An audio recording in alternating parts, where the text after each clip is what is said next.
Hi, welcome to Wetpixel Live. My name's Adam Hanlon, and I'm the editor of Wetpixel, and I'd like to wish you all a very happy 2021, and hoping obviously that the trials and tribulations of 2020 are well behind us, and that we can get on and continue to enjoy our ability to go out and capture beautiful images of the underwater world.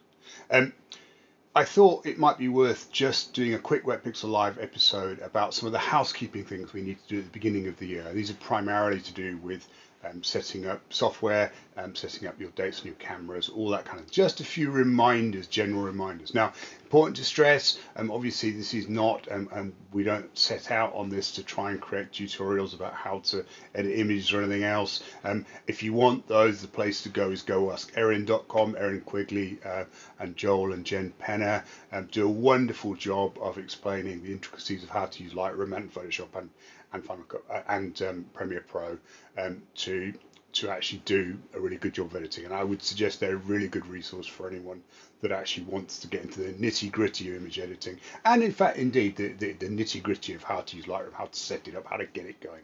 But there's a few little things that we need to do at the beginning of each year in order to keep everything flowing smoothly, and obviously to make sure that our workflow is relatively uninterrupted from year to year. So with that in mind, I thought we'd talk about cameras first, and most cameras have automatic date settings, so your date and year settings should be automatic. Although I always like to check mine because I'm always a little bit suspicious that they won't do it correctly. So that bit is typically automated, but I would have a look, and obviously different cameras will have different ways of doing this. Go into your menu settings, and in there somewhere there'll be a setting that says something to do with set time and date, and check it. And 95% of the time, in my experience, it does it correctly. In fact, higher than that, 99% of the time it's done it correctly, and you'll find it's already transferred your dates and times correctly, and you're in 2021 in the camera, so that's fine. I guess those of us that travel quite a lot, I tend to be quite bad at remembering to switch mine back to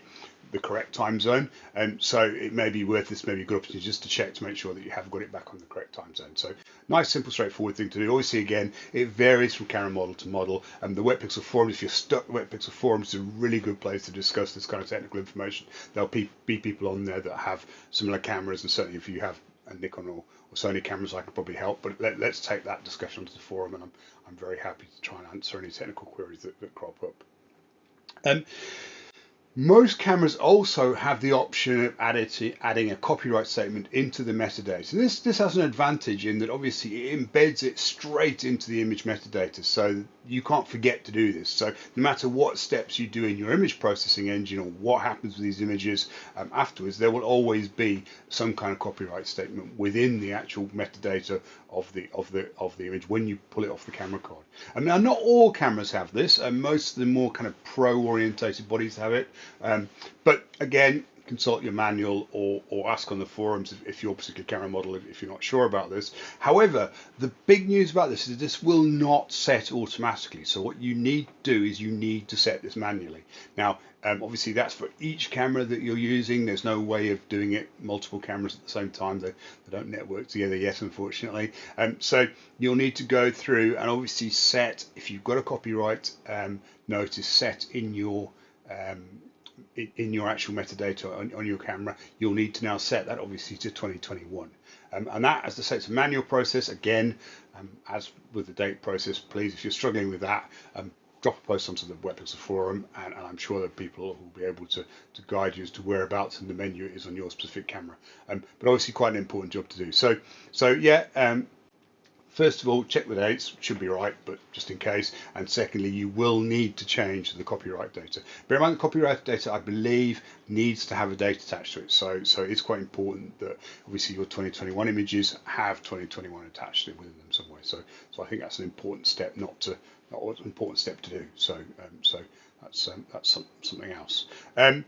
While we're in there, it may be worth just checking that your firmware is up to date. That's a little bit more of a complicated process. What I would suggest with that is going onto your respective camera manufacturer's website, finding the current version of the firmware. And again, most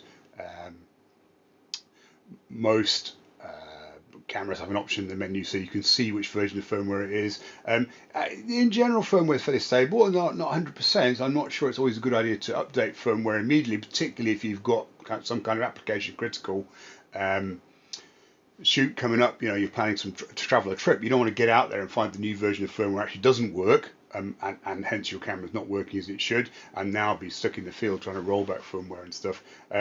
It's fairly rare, but it does happen. So it's worth kind of talking about that, always checking that. But yes, I mean, generally it's a good opportunity just to make sure your firmware is up to date, and if you're comfortable with the current release, then obviously update it as appropriate. So those are all camera based. Obviously, it doesn't matter whether it's a video camera or a still camera; they pretty much work the same. There's not a great deal of difference, and you'll have similar options in both. Moving on to Lightroom. Now, again, apologies to those of you that don't use Lightroom. I appreciate this is Lightroom centric, but at the end of the day, it's the application that I use. And I guess in many ways, metadata editing is not dissimilar, although you may choose it through a different pathway. So obviously what we want to do now is we want to make sure that when we import imagery into Lightroom, that it automatically has appropriate metadata applied, and that's date specific, and then also it needs to make sure that it's going into the right place. So here we are within the Lightroom interface itself, and you can see I'm in library mode, and I have a selection of images on screen, and over here on the left hand side in this pane here, I have the folder structure, which relates to the way the images are stored on my computer. Obviously you may well do this differently, but essentially all my image files are stored on my RAID drive, hence RAID, and in a folder called Pictures and Video, and you can see here these are then arranged by date order, and then I have the automatic syncing options with Lightroom Mobile here. So essentially, obviously, here we have a series of folders, 2005 through to 2020, images in each. And what I want to do now is add a folder for my images that I'm going to capture for this year. And the way I do this basically is I go to the head of the hierarchy, so in other words, the folder that contains them, and I click on there, and I get create folder inside pictures and videos. So I'm going to create a folder inside there, and the create folder option comes up, and I'm simply going to call it 2021. There we are, that's it. I'm not going to include any select photos because there's nothing to go in there yet.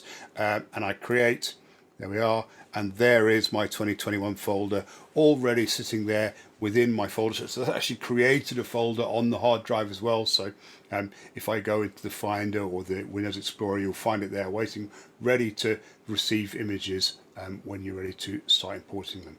Now, the other thing that I need to do is I also need to update my metadata template that I use when I'm importing images.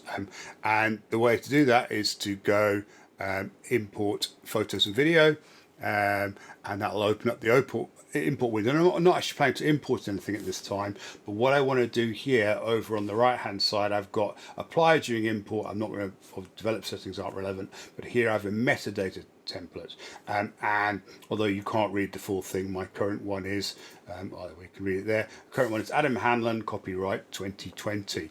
So I want to create a new one, and the simplest way to do this is to actually edit an existing one. So I'm going to edit my presets, and I'll get this, and if I go to the top here, I can literally just get my copyright for 2020, and here we have it. So all I need to do now is go on here and obviously amend the 2020 date to 2021. There we are, like that. 2021, copyrighted. There shouldn't be anything else on there that's really changed at all. If you have any universal keywords that you apply to all your images, for example, down here, those need to be updated. But in general, that's it. Now, to save that, what I'm going to do is I need to click back on here, and I need to save current settings as new preset, and I'm going to call it Adam Hanlon. Oops, Hanlon copyright 2021. There we are. Create that. There we are. That's created. Done. And now if you look here where it says metadata, it says Adam Hanlon, copyright 2021. So now when I do import any images, if I import some images now, it will automatically apply my updated 2021 copyright to those images.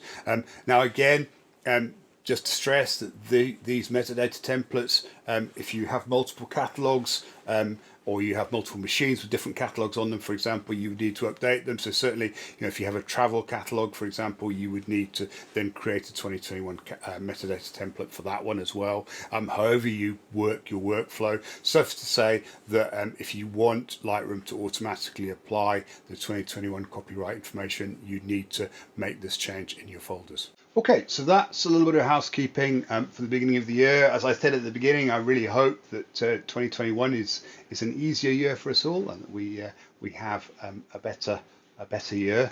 I'd like to thank our friends at Inon for sponsoring this episode, and I'd like to thank you all for watching. Please feel free to add any comments, suggestions in the comments suggestions below. And as I say, if you've got any specific queries about a camera or whatever that this has touched on, you're not sure, really good place to post that is probably on the forum, although by all means post them in the comment section below. Thank you very much. I look forward to seeing you again soon.